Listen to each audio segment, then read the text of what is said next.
The reason I decided to join today is I have a friend, Ralph Moyer, who's been involved in molten salt longer than I have. We met about 15, 20 years ago. He said I should come to this and I need to present. I've been silent for too long on this, and this is something that I should share with my experience and what I've learned over the 20 years I've been involved in molten salt. And what was your main topic of presenting today? My main topic of presentation was, I call it the bonbon road to fast molten salt reactors. A bonbon is a chocolate candy where there's a liquid filling inside it, usually rum. I don't want to make that. I want to make graphite instead of chocolate, and instead of rum I want to put something called thorium tetrafluoride. We stack these, and this is how we build a nuclear reactor. It's the very same way we built our first nuclear reactor in 1940s. It was a stack of graphite blocks. It was a few miles from here in Chicago, and that was called Chicago Pile 1. I want to basically go back to the future, recreate that, except instead use molten salt as the fuel. That's good. I know you're not going to kill yourself. No. Okay, how about we go to the water? If you want to join us, you can. I'll probably ask you to get out of frame once we sit down, but I don't mind you listening in and stuff. Please continue. You were saying. I'm sorry? You were saying. I gotta get you out of the frame, okay? Yeah. Anyways, the way we created the first reactor, we stacked a bunch of graphite blocks. I want to stack the same graphite blocks, except instead of having the fuel inside the blocks, I want what's called a fertile material of thorium tetrafluoride. Now this is a more solid type of reactor design as opposed to the more, I guess we could say, popular in the thorium conference liquid fluoride design. Well, the liquid fluoride flows around the blocks and it's the fuel. So the fuel is still liquid. Ah, excellent. And then the block provides the shielding and protects the outside from the radiation and the damage, and it also makes fissile U-233, so we can have a self-sustaining cycle. Because if we want this to last for the 1,000 or 3,000 years of thorium we have to have a mechanism to take the thorium and convert it into something useful, which is the fissile. And this is what this bonbon does. It shields and it makes new fissile material. And this is Okay, hold on. single fluid design? Stop. Let's move over there, okay? Yes. We gotta actually set up here. This is a single fluid design? Yes, well, it's a single fluid because in the bonbon it's solid. This thorium tetrafluoride melts at 1,110 degrees centigrade. That's higher than the melting point of copper or silver. So inside this reactor, it would be a solid inside the solid graphite block. The liquid is the fuel salt. And again, in Chicago Pile, they had air around these blocks for coolant. Here we have the salt is the coolant and it's the fuel, so it is a liquid fuel. And if we create a space cavity in the middle, then we can have a homogeneous core. We can have a fast nuclear reactor, and we can burn plutonium very efficiently and destroy it. And this thing can be then fueled with spent fuel, and we have 70,000 tons of spent fuel. This is enough for almost 100 gigawatts of installed capacity here in the United States, using a waste and eliminating the Yucca Mountain problem. So let's cut to the chase immediately. What you're trying to get at here is you're saying we could use this new reactor design to burn our current nuclear waste. Correct. It would solve our burn nuclear it, waste problem. use it. It basically stores it, and while you're storing it, it's producing a lot of heat, gigawatts of heat. This is 1 billion watts of heat it can produce. And that heat then can drive steam turbines and make electricity. Meanwhile, instead of it sitting in fuel casks or buried in a mountain, it's producing a useful high temperature heat. So that's the best of both worlds. We get to burn in all of our waste and generate electricity from it. Correct. In a clean way. Correct. It's like, what's not to love about it? And it's made by graphite blocks that are stacked inside a metal called Hastelloy container. It's really a simple, it's just like the first reactor we built. Chicago pile of graphite blocks. We're going back to what they did in the 40s. This is really, we're substituting some of the items, but we're going back to the future. This is going back 60, 70 years ago. So this is basically very proven technology from the history In a way, graphite has long been used as a nuclear material. It's tough, durable stuff. The fluorides have been used against graphite in the Hall-Héroult cell, which is how we make aluminum, and this has been industrial operating since 1889. So this is over 100 years of industrial operation with fluoride salts with graphite. They're completely inert to one another. What would be your thoughts to somebody who says, you know, I don't like nuclear, I'm afraid of it, it's very dangerous, there's a lot of waste? What would we say? Almost all our fears are due to ignorance. Most of the people who will say this, it's because they don't know it. And even among the nuclear community, this is not a mainstream reactor. This project was canceled in 1972 because the country thought the liquid metal fast breeder reactor was going to be the future. We've now done 3 of them. 2 have had unintentional core melts. The last one happened in 1972, where the plant manager had to call the mayor of Detroit and say, prepare to evacuate Detroit. Now, who wants to have that sort of reactor near them? The French recently killed their Super Phoenix. It was a commercial-sized liquid metal reactor, over 1 gigawatts of electric power. It operated for 20 years. During that 20 years, it produced only 6% of its total design power. So it didn't produce 100% power, 6%. So you bought 100, you got 6. The French closed it. They said it was successful, but they have terminated their project. It is not a successful design. In Russia, they built them. They would put 5 heat exchangers around this reactor, and they would have a 5th one. 4 were only needed to operate. The 5th one was because they expected a fire in their heat exchanger, and so they would always have a spare available. This was what our country banked on in '72. It turned out to be a bad investment. The molten salt reactor was killed. In my opinion, had we not killed the molten salt reactor, it would be the dominant reactor in the world. We would shut down coal plants because it's cheaper than coal once you have it developed. We wouldn't be having this problem with global warming. It wouldn't even be an issue, because the issue would be, well, let's build a few more molten salt reactors and completely shut off our fossil fuel for burning electricity. And if we go to a higher temperature regime, oh yeah, we can make hydrogen with thermochemical water dissociation. So if molten salt reactors are so terrific, why did we cancel that program? There's a couple reasons. I mean, Hold it. Let's shoot different, okay? Okay. Let's do a white balance. Sorry, this is all good. We can still use it, but let's make sure the cameras are set up for this color. Or the first nuclear era, on page 99 to 200, he says that the reason the molten salt reactor was killed was because the Republican Party selected the liquid metal fast breeder reactor. Richard Nixon was the president, and Alvin Weinberg, who was the director of Oak Ridge for 18 years, kept pushing molten salt. He was fired in 1972. And I was in the military and special forces, and we learned if you want to stop a revolution, the way you stop a revolution is you shoot the leader. That's what they did. They fired Weinberg, and he was a Manhattan scientist. First textbook on nuclear energy was co-written by him. The first patent on a nuclear reactor, the light water reactor, which is the mainstay of our nuclear reactor fleet, was done by Alvin Weinberg. He's a co-patent holder on the first patent. So this was no, average guy. This was a man of extreme accomplishment.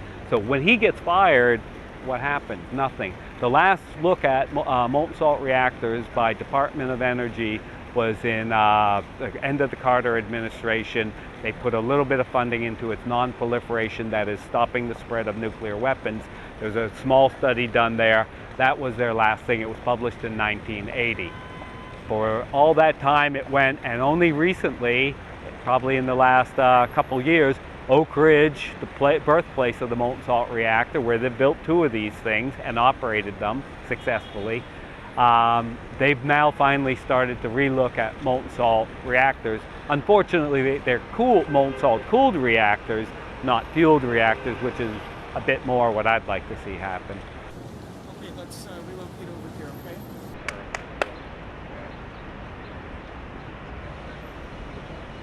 Okay, so let's see, what were we talking about? We were talking about...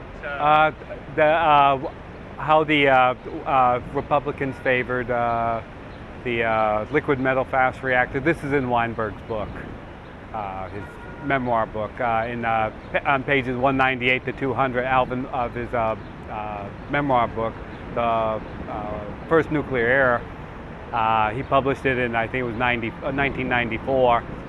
He was about 85 years old then, and so he wanted to set the story straight, and he talked about his firing. Now, the interesting thing I found was a lot of his closest friends had no idea he was fired. From their experience, knowing him then, he left, and they weren't certain why.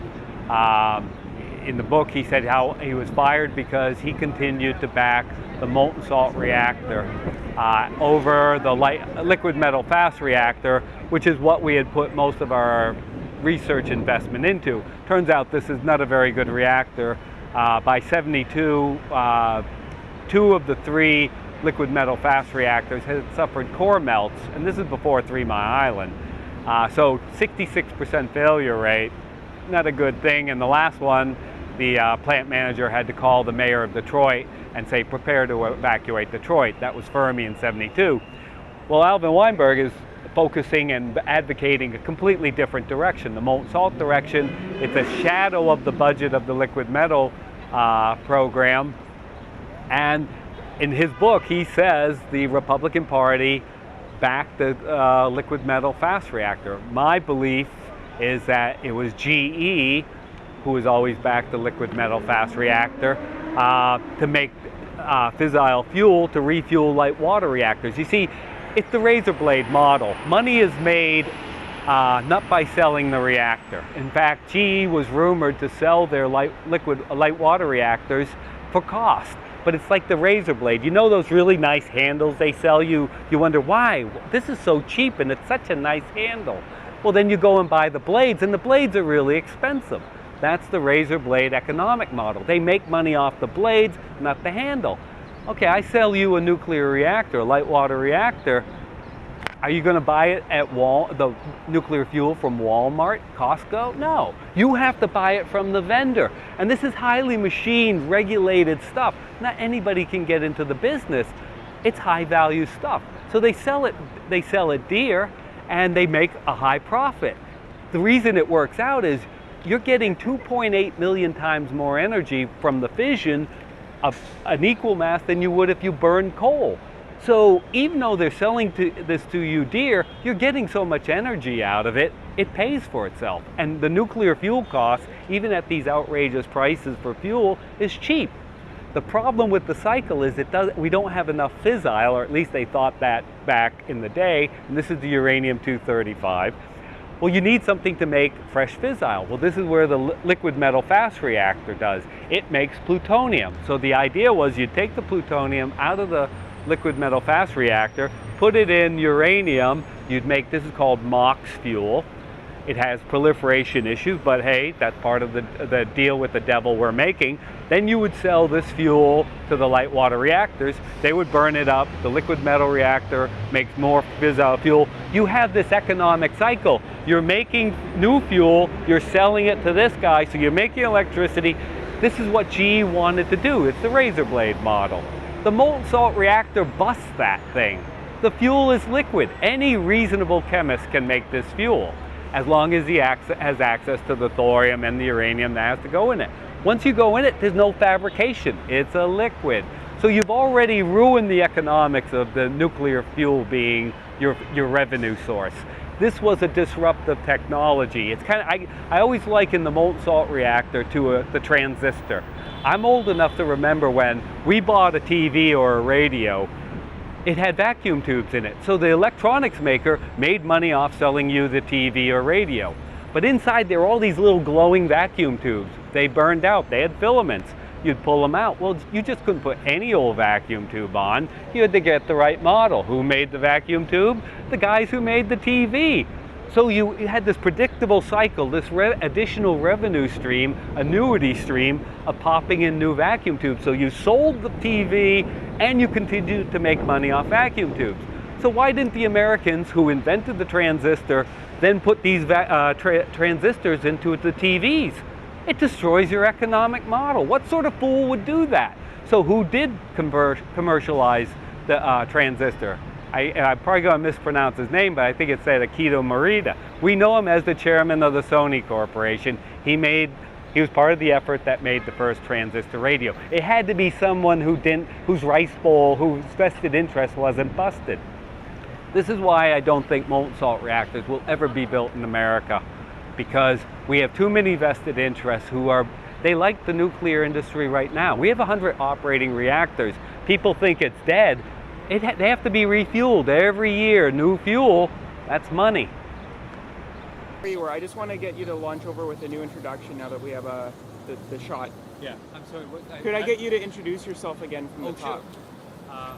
My name's Bruce Hoglund. I've been involved with molten salt reactors for about 20 years now. I was introduced to molten salt by Dr. Yuri Gadd of Oak Ridge. And could you just summarize what your talk was about again? I know we're rehashing, but... The talk's title was called The Bonbon Road to Fast Reactors. A bonbon is a chocolate candy with inside it, they've somehow put liquid rum, usually liquid rum inside.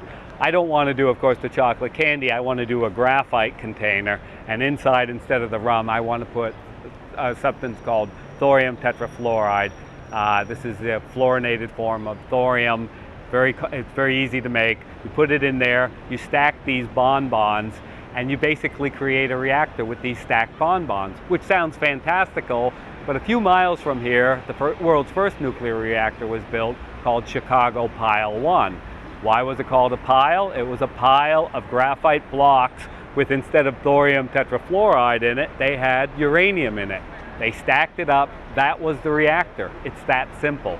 You take graphite, you put uranium in it, you stack it, you make a reactor. That's how the first reactor was built, and that was called Chicago Pile 1. I want to do it slightly differently with the bonbons. The thorium is inside, and instead of air going around it like the Chicago Pile had, I want to have a substance called molten salt. Inside this molten salt, we have a nuclear fuel. This is where the heat and nuclear fission will be generated, but it's also the coolant. And the bonbon is there just to maintain structural integrity of the reactor and to shield the outer metal walls from the radiation that's produced by the reactor and keep everything safe on the outside. And the bonbons then provide basically a structural radiation thing. The energy is generated in the molten salt. What do you think is the best way to tell people about this technology you're working on? There's an education part, because this is unknown even to most nuclear people, because only 2 reactors of this kind were built and operated in Oak Ridge. The first one in 1954 and the second one in the late 60s. They operated very successful, but they were radically different than our current reactors. I studied nuclear and physics when I was in college. We weren't taught this reactor at all. It wasn't mainstream. It was considered a sideshow. So most nuclear people don't even know of this reactor. So there's a huge education that has to be done about this reactor, because it's virtually unknown. The second thing is there's a lot of forces that don't want this reactor because it's a disruptive technology. I personally don't think it's going to be built first in the United States. I take that back. It was built first twice in the United States. The third commercial one will not be built in the United States because it's unknown and we have too many forces that don't want it being built. Could I get you to make that point from scratch? Make that point from scratch where you say the first 2 were built in the United States. I don't think the third will be built in the United States. You just said the third commercial one, and it sounds like the first 2 were commercial. The United States built the first 2 prototype MSRs. They operated fine. The third one will not be built in the United States because there's a lot of people who don't want it built. A lot of economic interests don't want it built. It's a disruptive technology. I think the first molten salt reactor will be built in a place like Norway, Korea, maybe India, but most likely China. Now, a lot of people are against it, Chinese building it. This is American technology. They're stealing our idea. Well, look, we're too stupid to build the thing. It's a lick on us. The Chinese need this. I visited China in 2000. My son and I got sick After 3 days, we got bronchitis. Our tour guide was so sick. The air was so filthy. She couldn't walk us up to the Great Wall. She had to stay back in the van. And my son and I went up, and my wife, again, we weren't feeling well because the air was filthy. This is in 2000. From what I see, the air has become maybe twice as bad. I can't picture it. They need a technology that isn't burning coal, and the only one I know of is nuclear. And I know a lot of people don't want to hear that, but that's the only other power source that goes 24/7 and not affected by weather or geography or anything else. So the Chinese need this, and the only thing they're going to really do is nuclear. So which nuclear do they do? Light water reactors like we do? They're not bad, but there's an even better solution, and it's a molten salt reactor that we cast off that the Chinese now reportedly have about 400 people working on. I say more power to them, because I actually think that's how America will get back in the game. For all our irrational reasons, we just can't do something rationally because it's a good idea. Oh no, it has to be because of a threat or a competition. So we had an arms race, we had a space race. I'm hoping the Chinese build this and the American public goes, oh my God, they've stolen our idea. We've got to beat them at it. We love a competition, so let's have a molten salt race. It's not the best way to do it, but if it gets us in the game, I'm happy. And we've done stupider things, more expensive things. This would be the best competition China and America could have. May the best power win. There will be no losers in this game, only winners. I'd like to cover what you think people's misconceptions are about energy and nuclear power, radiation. I was just asked why nuclear was, what its perception in the United States is. Okay, And let me. Exactly. Sorry, you're doing it. You're doing it great. And I'll ask you to look at this top one. Oh, the top one now. Okay. I've been asked why. What is the American perception or attitudes towards nuclear power? And if I could just tell my little personal story here, I was originally a nuclear physics major. I ended up leaving the major because I became opposed to nuclear power. The reason I became opposed to nuclear power is our current nuclear has a huge waste stream. It's still, Where's the audio? It's okay, not your fault. And I'd like to just digress for a moment and tell you about my little story of my personal thing. I was originally a nuclear physics major in college, and as I learned about nuclear power, I actually became opposed to it. And the reason I became opposed to it is our current nuclear has a huge waste stream, and I was appalled by it. Nuclear power gives 2.8 million times more than burning the equivalent of massive coal. This is why nuclear power will not be ignored by humans. It's just too big a payoff for us to abandon.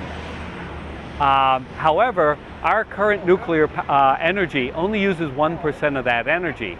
So we're only getting 28,000 times more than coal, which is why nuclear power is still a good thing to do, but we do have this huge waste stream. And as I started learning, what happened was, even though I left nuclear energy officially, I continued studying nuclear power, and I came across thorium. And this is in the late 70s, early 80s. And I started studying thorium, and for whatever reason, it became of interest to me. And I was researching it, and then I finally came across a person who taught me about molten salt reactors. His name was Yuri Gatt of Oak Ridge, and this was about 20 years ago.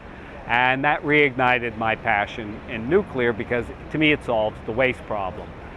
Getting back to the American public and how they view it, most of the fear is generally based on ignorance. Americans score, sadly, at the bottom, near the bottom of math and science. We don't have a scientific basis. This is a science, this is a technology. You have to have a certain understanding so you can get rid of the fear, and people aren't willing to take the time to learn. They don't understand radiation. They don't know right now I'm being irradiated. About half of it's coming from the sky because space is radioactive. This substance I'm standing on is radioactive. This church behind me made out of stone is probably radioactive stone. And I had fruit for this morning. There's radioactive potassium in there. My body needs it, but it's radioactive. I'm getting a dose internally from the fruit I ate, which I need. So the bottom line is we're getting radiation, but the public doesn't understand it. And radiation is a magnitude issue. A drop of water doesn't kill you, but a tsunami probably will. It's magnitude. A little bit of radiation, is it harmful? I don't think so. If it is, there's not much we can do about it. We're getting it. Matter of fact, I love asking people about radiation. Here's a test question. Who gets more radiation? A nuclear bomber pilot or a nuclear submarine commander with the reactor right next to him?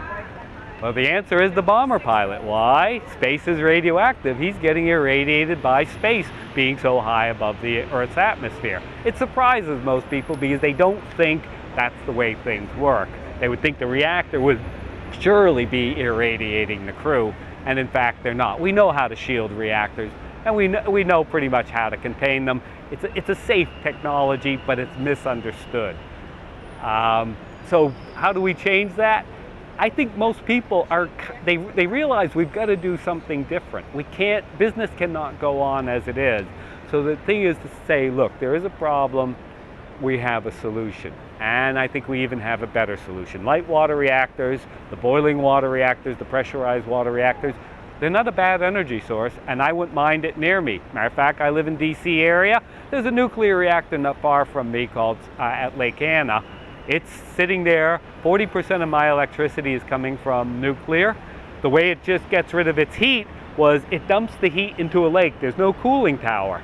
It's a man-made lake, dumps the heat into the cooling tower. Well, they built homes around this lake because people like to be near water. Then 3 Mile Island happened, and the real estate prices plunged because, right? Oh my God, you're near the radioactive lake with the radioactive reactor right there. So people sold their places. Well, the smart ones bought it. Right now, I don't know what the price is, but it's gone up by like a factor of 10 or 20 from that time period. And you know which houses sell for the most? The one closest to the discharge point. Why? The water's warm. You can swim in December with nuclear heated water, which is a waste byproduct of making my 40% electricity from nuclear. So this is a good thing, but we could do even better, and we have done better. We need to do better because we need to repower the whole world, not just this country. 20% of our nuclear comes from, 20% of our electricity comes from nuclear. We really need to go more like France, 80%. And the developing world, especially China, needs to do it even more than we do. So you go on to people, hey, we need to change. Do you really understand nuclear? For example, nuclear waste. People freak about nuclear waste. You ask them what it is and they go, and there's a pause. They don't know. It's dangerous. But it's made out of stuff. What kind of stuff is it? How long does it last? What is its dangers? You know, they don't know any of these things. Nuclear waste, to me, is a resource that hasn't been utilized. And I have an analogy with natural gas.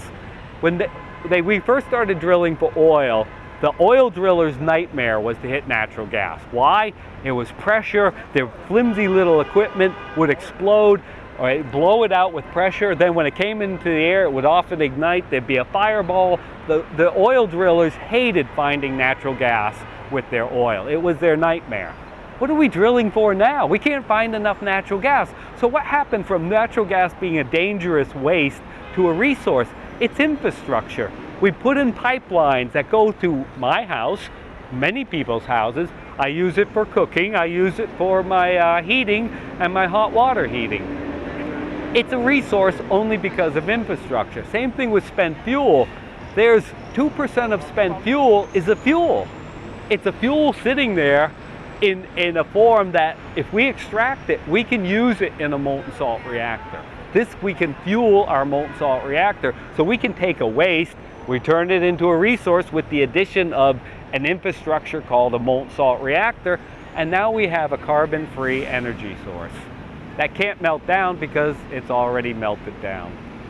You said a submarine operator versus a nuclear bomber, I think is what you said. And I think we might as well just have an airline pilot and not make the plane a weapons plane. That way they're not... All right. You know, I always like asking people a question to test their radiation knowledge is, who gets more radiation? a airline pilot or a nuclear submarine commander. And most people, of course, choose the nuclear submarine commander. Why? That reactor is right next to him. Well, the reality is the reactor is well shielded. The radiation stays within the reactor and its containment and its shielding. So the crew and the captain, they're getting hardly any radiation. And because they're underwater, they're not getting radiation from space, because space is where we get much of our radiation. So the pilot is actually getting much more radiation than the crew or captain of the nuclear submarine. So when you fly, that is probably where you're going to get the most radiation in your entire year. Is it dangerous? No, I don't think so. We do it all the time. There's nothing you can do about it. But it's a very tiny amount, and this brings up the problem of magnitude. Radiation is a magnitude problem, and people have a hard time understanding magnitude. They don't know a part per billion is 1/1,000,000th of stuff, or a part per million and a part per thousand. There's a million times difference between those. To them, it's like, oh, geez, numbers I don't know. And that's what radiation is. I mean, I'm getting, I think, 0.2 sieverts per hour. I mean, really, I have a hard time understanding that. So how, and I've studied this stuff. So how do people understand 0.2 sieverts? Is a sievert bad? I mean, you don't know these answers. So people have this fear of radiation because they don't understand it. The fact of the matter is, even in accidents, even around Chernobyl area, there are people living there now. They're not supposed to be, but they are. The radiation they're receiving is about equivalent to what people in Denver receive. Why Denver? Denver's high, it gets more radiation from space. Its soil has more uranium and thorium in it. They get more radiation from the radon coming out of the ground and into their basement. So they get more radiation than we are here in Chicago, but they get about the same amount as a person living in Chernobyl does, which again, people think, well, isn't that a wasteland? And no, it's actually pretty green and not too bad looking, because there's no human or very few humans there to disrupt the ecology. Can you make an observation about people in Denver not dropping dead? I lived in Colorado Springs, which is even higher than Denver, so I was getting even more radiation. It turns out the cancer rate, and I can't remember the exact numbers, the cancer rate of a Denver person is less than a typical American. Now, is this due because he's getting radiation, it's protecting him, it's killing the cancer? No, it's not enough radiation to really affect cancer one way or the other, is my attitude. We get our cancer from a lot of human sources, like smoking, eating maybe fried foods. There's chemicals that creates. This is, and pollution that from our cars. We're getting more radiation from coal. There's arsenic in coal that's being blown into the air. This is where we're getting our cancers, not from radiation that's a background radiation. So Denver people have lower incidence of smoking. They're healthier. They're more active. They even think altitude has a health benefit. This is why Denver people are healthier on average than an American. The radiation is just noise. It doesn't matter. It's kind of like a puff of breeze. Does it affect you? Yeah, it may muss your hair if you have hair, but it's not going to affect your life. Same thing with the background radiation, low levels of radiation. They're not going to hurt you anything. I'm far more worried, being fair-skinned, about skin cancer from the sun than I am about radiation cancers from any other source. That's a danger to me, skin cancer caused by the sun, not radiation, man-made or otherwise. Opinion on the Oak Ridge National Lab molten salt efforts, like the current effort to... Do you want the past effort where they used to throw it away and Uri Gat tried stopping them and they prevented them? Yeah, you can recount that, sure. To show you how almost anti-molten salt Oak Ridge became during the 80s and 90s, my friend Uri Gat from Oak Ridge, Dr. Uri Gat, he introduced me to molten salt 20 years ago. He would go around the lab trying to preserve the molten salt artifacts. They would, for example, Oak Ridge made a lot of these salt loops. It's where basically little circular loops of plumbing pipe where they would circulate this hot molten salt to see, did it corrode the piping? Because you have to know that if you're going to build a reactor out of molten salt. and they would test how much corrosion was done, and they would run these things for 1,000 hours, 10,000 hours, sometimes even 20 and more thousand hours of operation, again to see was there corrosion in this thing. And these are very high temperatures. This was about 700 degrees centigrade, which is about 1,300 degrees Fahrenheit approximately. So these are red hot loops they're running. So they were valuable artifacts of the molten salt age. Well, Oak Ridge was throwing them away. And Uri Gat was like, no, we need these for history for if and when we restart this thing. Well, they wouldn't tell him. This one time, Uri was giving me a tour of what's called the graphite reactor. That was the first plutonium production reactor we built. It was, I talked earlier about the Chicago Pile 1. This was basically a Chicago Pile 2. There's a pile of graphite blocks with tubes. This is how we made our early military plutonium during World War II. He was giving me a tour of that, but as we were coming into this big warehouse type facility that the reactor was in, there was this pallet covered with these books, and these are thick books, spiral bound, and they're just jumbled all over this pallet. And I walked up and I stopped, and I'm looking down at the pallet, and Uri says, "What's that?" He goes, "Oh, they never tell me anymore when they're throwing this stuff away." And I just reached down and picked up 2 of these big thick books, and at that time the workman came in who was going to cart it away, and Uri asked, "What are you going to do with these books?" And the guy says, "Burn them." They were burning all the technical documents because they were taking 1 or 2 of each, storing them in a facility called the Central Facility. This was a library not open to the public or the average researcher. We'll have to back right up to you or your friend seeing the pallets. What's your name? I'm Gordon. Gordon? Oh, you're Gordon McDonald? Yeah. I see your name, but yeah. I saw you at TEAC5. I didn't speak to you really. I probably when just. Did you see me? TEAC5. You were at TEAC5, but That was I in just DC? record. Yes. Yeah, that's where I live. So. Yeah, that's the first time I saw you, but I don't think was I've the first really time had a I met discussion with you ever.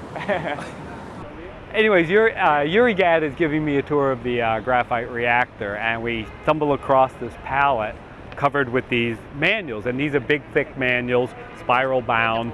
And I stop and look at it, and Uri, who was ahead of me, stopped, turned around, and he went, "Oh, they never tell me anymore when they do this," and throw them away. About that time, the workman comes.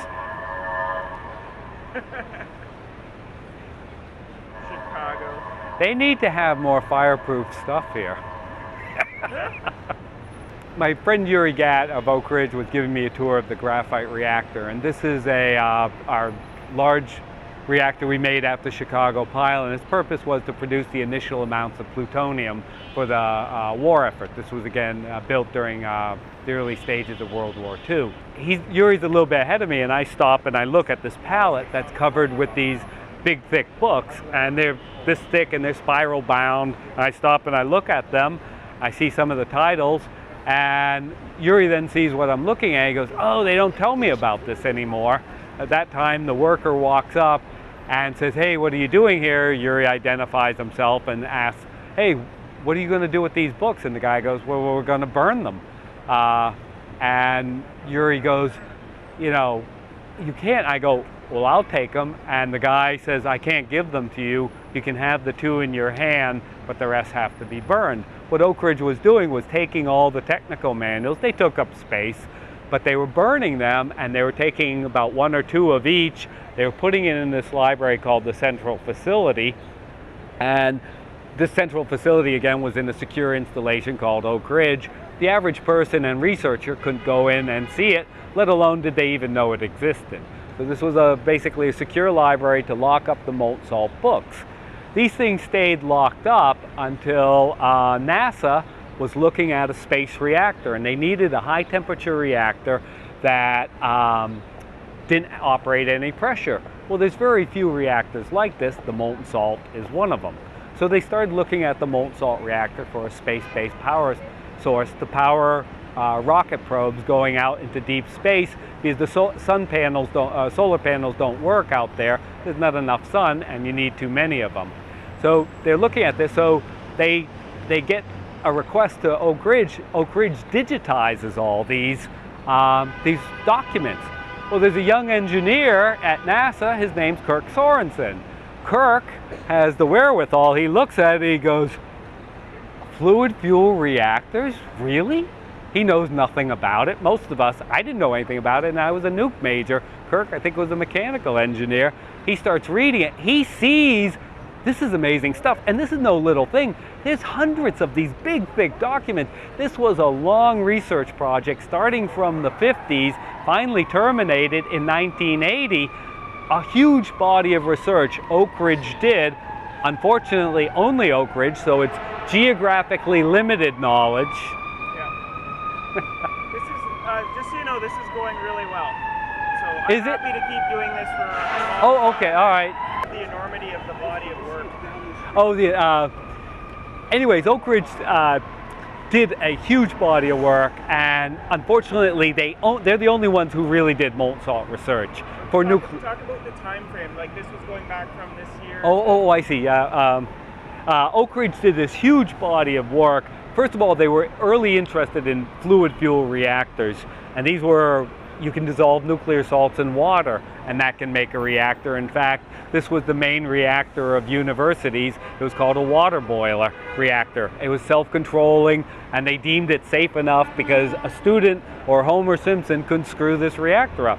So Oak Ridge investigated all these fluid fuel reactors, but one of the ones, and the more interesting one, I think, was the molten salt reactor. Unfortunately, Oak Ridge is about the only place that did do it. So you had this geographically isolated place with a huge body of concentrated molten salt knowledge that never got out, even though they produced this huge body of work, hundreds of these well-written, thick, technically rich diagrams, documents with diagrams, amazing diagrams. Oak Ridge left no technical stone unturned. I don't think I've ever thought of a molten salt idea that Oak Ridge didn't think of earlier. And this spanned from the 50s all the way up when it was finally totally terminated in 1980. So this is a huge body of research. Kirk Sorensen saw the value. He saw he had just hit the mother lode. And being a younger guy, internet savvy, he produced a bunch of CDs. He gave me some of those. Then he put it on the web. And one of the problems I had prior to this was about early 2000s. I can't remember the exact time frame. Prior to that, I would talk about molten salt and I'd say, oh yeah, it's a meltdown proof reactor and it can use thorium and we have enough thorium and uranium to last 1,000 to 3,000 years and it can repower everything. I sound like a nut.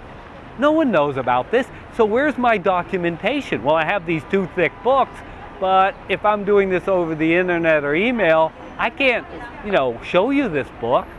Well, once they're digitized, I can.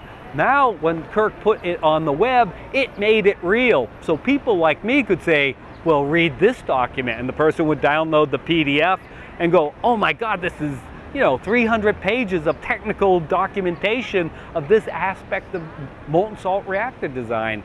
Why were they able to do that? They built and operated two of these things. First one in 1954, and the second one was the more commercial prototype in mid-1960s to late 1960s. It operated. It was a hugely successful test, and they thought they would go on. Unfortunately, Weinberg was fired in '72, and the program was essentially terminated. Can you describe the physicality of the documents? Like Richard Martin, I don't have him talking about his experience. I wish I had brought it with me. The documents. Oh, yeah. Yeah. Like, he said a lot of this stuff was locked up in a filing cabinet. Can you articulate any of the remoteness of, as you're saying, it's like geographically located. Could you describe the physical environment that some of the stuff? I did the first time, the CF combined facility, which is the secure. Again, when Oak Ridge was burning all the technical documents related to the molten salt reactor, they kept one or two of each copy, and they put it into this thing called the central facility. The central facility was a secure library where these documents were stored. Average person or researcher would not ever see these documents. Again, they were They were in Oak Ridge, where you just couldn't wander in because it's a nuclear facility. And then it's within Oak Ridge is this other secure thing called the central facility. So essentially they locked away these technical documents, and this was a massive amount. Again, a lot of them are this thick. Again, massive technical documents. So they filled up many rows of bookshelves or I don't know, filing cabinets. I never went into the central facility. I never had authorization to do so, but I had those two I had taken off the pallet, and they turned out to be two of the best ones I could. One was the status report of the molten salt breeder reactor, and it was published in 1972. And this told not only what they had done and learned, but their prototype, which was going to be a breeder reactor, which was going to compete against the liquid metal fast breeder reactor, which was the Republicans and the nation's favored reactor. This was going to be their one that they were going to compete against it. They never were allowed to compete. The molten salt breeder reactor was never built. Again, they fired Weinberg to terminate that program, and they cut the funding. Could you, we lost one camera, but I'm good to keep going here if you are. Could you talk about the IFR? I know you talked about it already. I don't like it. Okay. I mean, I'll talk about it. If you want negative stuff, I'm full of negative stuff. Just be honest. What's good and what's bad about the IFR? Okay. The United States, I've talked a little bit about the liquid metal fast reactor. Most people don't understand it. This is a thin metal tube about the diameter of a pencil. The nuclear fuel is inside, and it has a very thin sheathing. Again, this is a lot like a light water reactor, except they circulate sodium as the coolant around this fuel pin where the heat is generated instead of water. Sodium is a very good heat transfer medium, and it removes the heat very efficiently. The bad thing about liquid sodium is it's chemically very reactive. Sodium burns in air, it burns in water, and when it burns in water, or if it burns in air with water, it produces sodium hydroxide. Sodium hydroxide is lye. Lye is the active ingredient in Drano. So you have this burning hot fire, and the ash or off gas is vaporized Drano. You can start to see a problem, but it gets worse, because as the sodium goes through the core, it gets irradiated with the neutrons. Okay, that's going good. I know you did speak on this already. You picked a high fire day. The IFR is a liquid metal fast reactor. It's the only surviving one. The other, we made 3 of them. 2 had unintentional core melts. The last one was in '72 when the plant manager, this was outside of Detroit, the Fermi plant, the plant manager had to call the mayor of Detroit and say, prepare to evacuate Detroit. Their reactor was running out of control and it was melting down.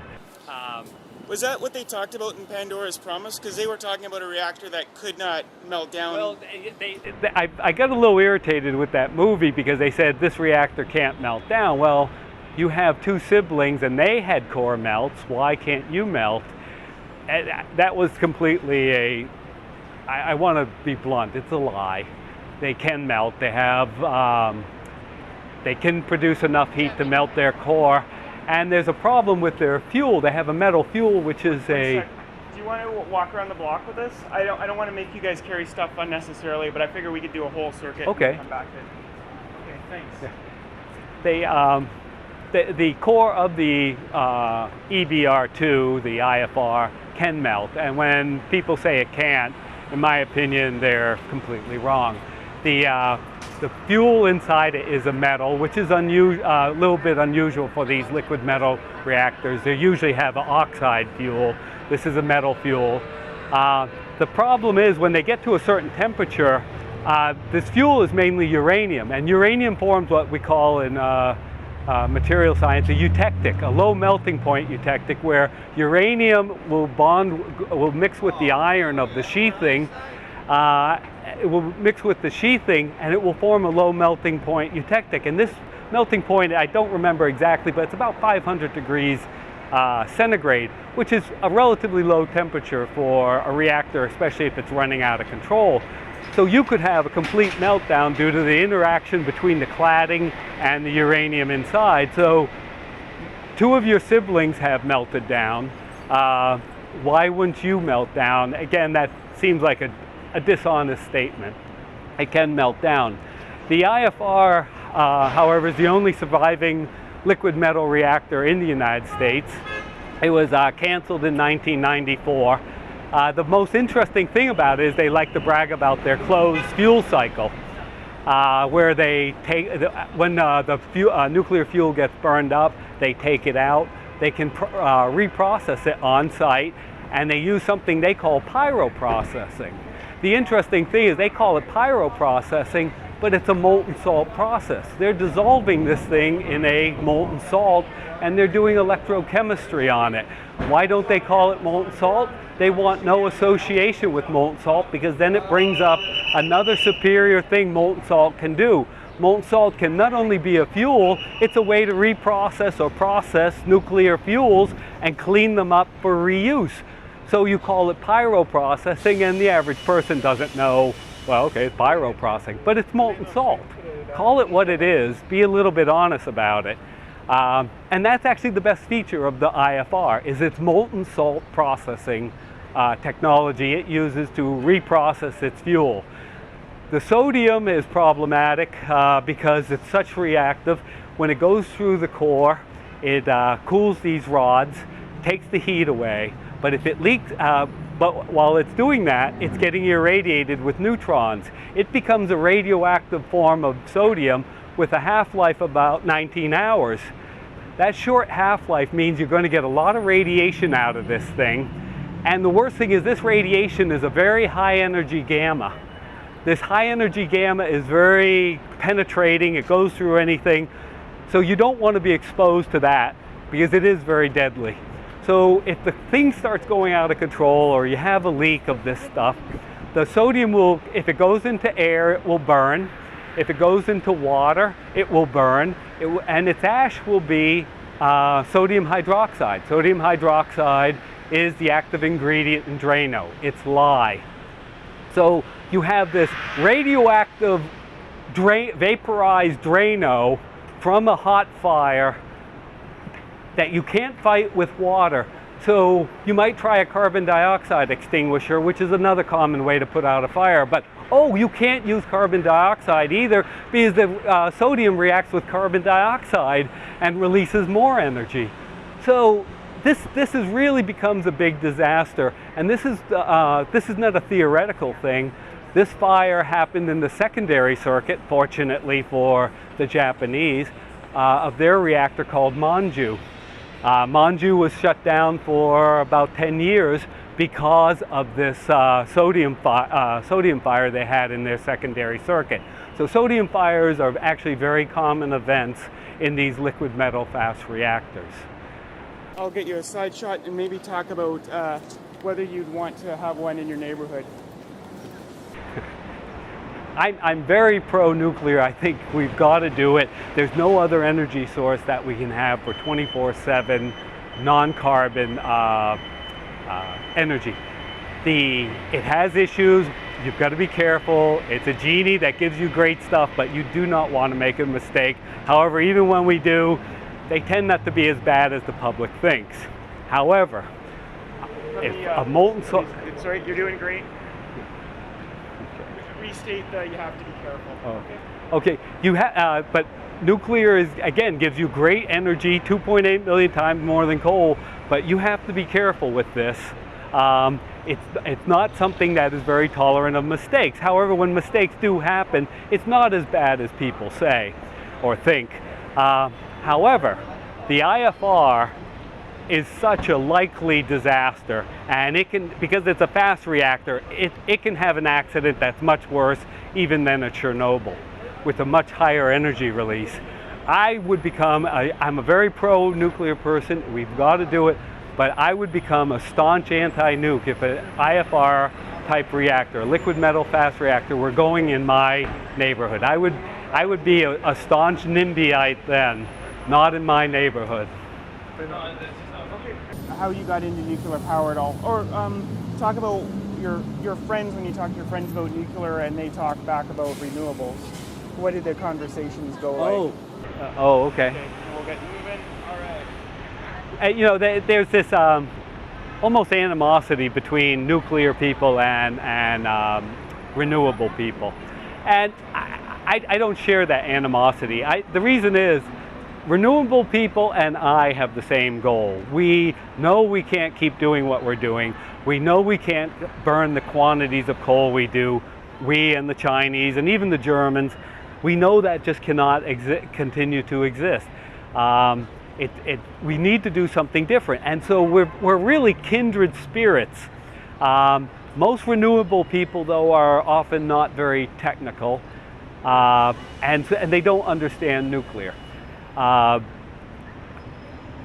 not against them, and I've lived in Kansas. I sail in the Caribbean. In the Caribbean, you have 20-knot winds, almost 24/7.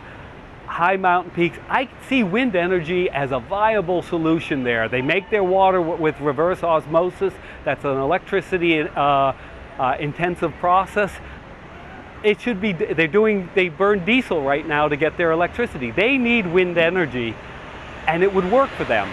But I live in Washington, D.C. area. In the summertime, when we need air conditioning, we need our cooling because it's so hot and humid, the swamp on the Potomac is, there's no wind.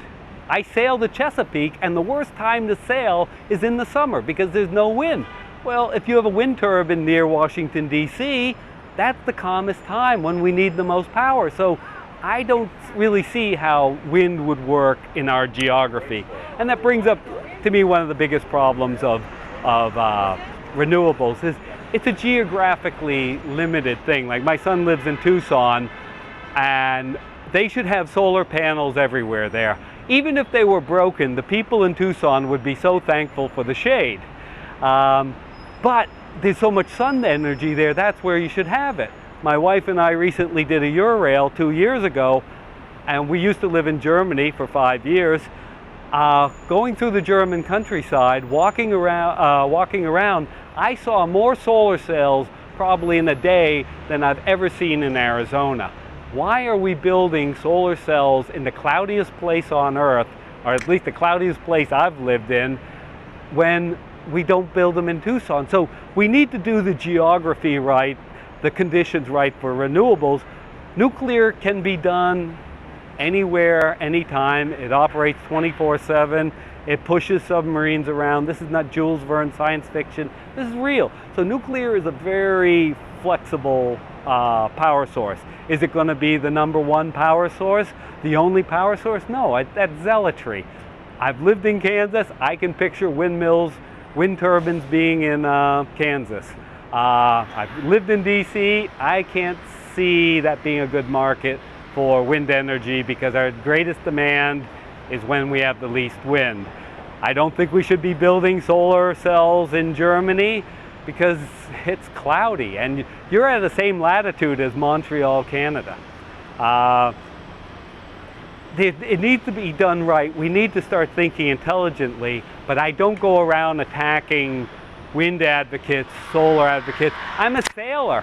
When I'm sailing, I'm a wind user, and I'm getting a heck of a lot of power, about 50 horsepower from my sails.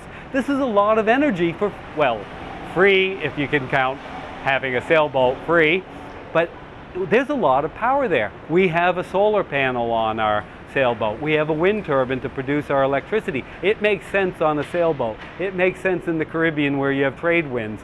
It doesn't make sense to me in DC and a lot of other locations. It has to be done intelligently, and then I think it will be very economic.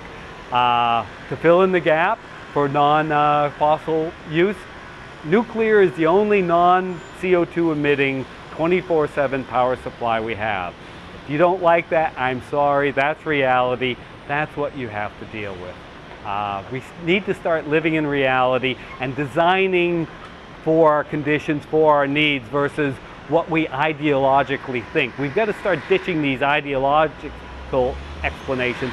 Go back to our roots as being the rational country. Our two founding fathers Jefferson and Franklin were both renowned scientists. They were not irrational nuts. They weren't ideologues. They were practical, rational people. As Americans, this is what we need to do. We need to do it with energy. We need to do it with everything, but energy is probably the place we should do it the most. Because basically, we've got to rip out all of our fossil fuel, and that's a big infrastructure. We've got to rip it out and replace it. The good news is the average age of a coal plant was designed to be 30 years. I recently saw a graph. The average age of our coal plants is 40, so they're ripe for the picking. We need to retire them, we need to repower them, we need to stop burning coal, and we need to help China do the same. Again, China is not our enemy. They have needs. There's no need we need to be adversaries. If we want to have a molten salt arms race to produce the best molten salt reactor, well, us humans, we've done stupider things. This would be finally a smart thing to do. So let's do a competition in molten salt. Let's start building these things. Let's get back into that game. Start building even light water reactor plants. They're still good sources of power. Plus, I want your spent fuel. It's a resource to me, a waste to you. Build them. Wind energy and we're in complete agreement we need to get rid of coal. Wind energy, I think you need to learn a little bit about my nuclear, and us nuclear people need to learn a little bit more about your solar and wind. It is not a dumb idea. It just needs to be done in the right location, for the right people, for the right place, the right time. Oh, that was awesome. Okay, this was perfect. Thanks. I'm going to synchronize the audio.